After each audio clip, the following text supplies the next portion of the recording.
ओम शांति। आज का अव्यक्त महावाक्य 2 फरवरी 1977 से लिया गया है, जिसका शीर्षक है सदा अलंकारी स्वरूप में स्थित रहने वाला ही स्वयं का तथा बाप का साक्षात्कार करा सकता है। सदा अलंकारी, निरअहंकारी, निराकारी स्थिति में स्थित विश्व को रोशन करने वाले दीपकों के प्रति बाबा बोले। बाप दादा स्नेही बच्चों के रूहानी स्नेह की महफिल में आए हैं। ऐसे रूहानी स्नेह की महफिल कल्प में अब संगम पर ही होती है और किसी भी युग में रूहानी बाप और बच्चों के स्नेह की महफिल नहीं हो सकती है। इस महफिल में अपने को पद्मा पदम भाग्यशाली समझते हो। ऐसा श्रेष्ठ भाग्य जो स्वयं ऑलमाइटी अथॉरिटी बाप बच्चों के इस भाग्य का वर्णन करते हैं। ऐसे भाग्यशाली बच्चों को स्वयं बाप देख हर्षित होते हैं। तो सोचो, ऐसा भाग्य क्या होगा। भाग्य को सुमिरन करते ही बाप की सुमरनी के मन के बन सकते हो। इतना ऊंचा भाग्य जिसका आज कलयुग के अंत में भी सुमिरन करने वाले भक्त अपने को भाग्यशाली समझते हैं। ऐसे श्रेष्ठ भाग्य के अनुभव के अंजलि के लिए भी सभी तड़पते हैं। ऐसे भाग्यशाली हो जिनके नाम से भी अपने जीवन को सफल समझते हैं। तो सोचो, वह कितना बड़ा भाग्य है। सदैव अपने को इतना भाग्यशाली आत्मा समझते हो, तो सोचो वह कितना बड़ा भाग्य है।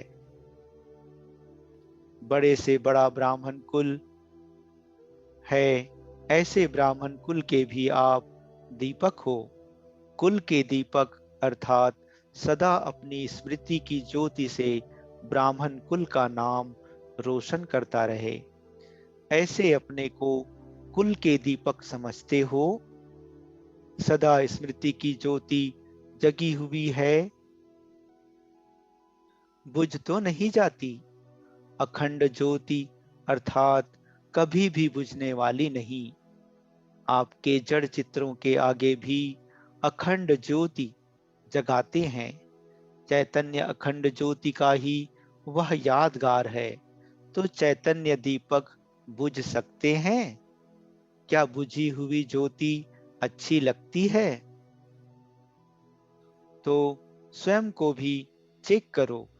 जब स्मृति की ज्योति बुझ जाती है तो कैसा लगता होगा?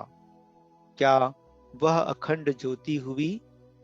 ज्योति की निशानी है सदा स्मृति स्वरूप और समर्थी स्वरूप होगा। स्मृति और समर्थी का संबंध है। अगर कोई कहे स्मृति तो है कि बाबा का बच्चा हूं, लेकिन समर्थी नहीं है, यह हो ही नहीं सकता। क्योंकि स्मृति ही है कि मैं मास्टर सर्वशक्तिवान हूँ। मास्टर सर्वशक्तिवान अर्थात समर्थ स्वरूप। समर्थ अर्थात शक्ति।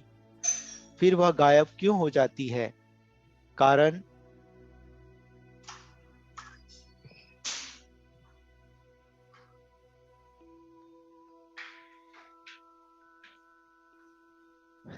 एक शब्द की गलती करते हो। कौन सी गलती? बाप कहते हैं साकारी सो अलंकारी बनो, लेकिन बन क्या जाते हो?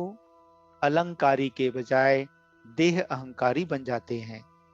बुद्धि के अहंकारी, नाम और शान के अहंकारी बन जाते हो। सदा सामने सदा सामने अलंकारी स्वरूप का सिंबल अर्थात चिन्ह होते हुए भी अपने अलंकारों को धारण नहीं कर पाते। जैसे हद के राजकुमार और राजकुमारियां भी सदा सजे सजाए रॉयल्टी में होते हैं, वैसे ही ब्राह्मण कुल की श्रेष्ठ आत्माएं सदा अलंकारों से सजे सजाए होने चाहिए। यह अलंकार ब्राह्मण जीवन का श्रृंगार है, न कि देवता जीवन का। तो अपने अलंकार के श्रृंगार को सदा कायम रखो। लेकिन करते क्या हो? एक अलंकार को पकड़ते तो दूसरे अलंकार को छोड़ देते हैं। कोई 3 पकड़ सकते हैं तो कोई 4 पकड़ सकते हैं। बाप दादा भी बच्चों का खेल देखते रहते हैं। भुजा अर्थात शक्ति, जिस शक्ति के आधार से ही अलंकारी बन सकते हैं, वह शक्तियों रूपी भुजाएं वह शक्तियां रूपी भुजाएं हिलती रहती है। जब भुजाएं हिलती रहती हैं तो सदा अलंकारी कैसे बन सकते हैं? इसलिए कितनी भी कोशिश करते हैं अलंकारी बनने की, लेकिन बन नहीं सकते। तो एक शब्द कौन सा याद रखना है? किसी भी प्रकार के अहंकारी नहीं, लेकिन अलंकारी बनना है। सदा अलंकारी स्वरूप में स्थित न होने के कारण स्वयं का बाप का साक्षात्कार नहीं करा सकते। इसलिए अपनी शक्ति रूपी भुजाओं को मजबूत बनाओ, नहीं तो अलंकारों की धारणा नहीं कर सकेंगे। अलंकारों को तो जानते हो ना? जानते हो और वर्णन भी करते हो, फिर भी धारण नहीं कर सकते। क्यों? बाप दादा बच्चों की कमजोरी की लीला बहुत देखते हैं। जैसे प्रभु की लीला अपरंपार है, तो बच्चों की भी लीला अपरंपार है। रोज की नई रंगत होती है। माया के नई रंगत में रंग जाते हैं। स्वदर्शन चक्र के बजाय व्यर्थ दर्शन का चक्र चल जाता है।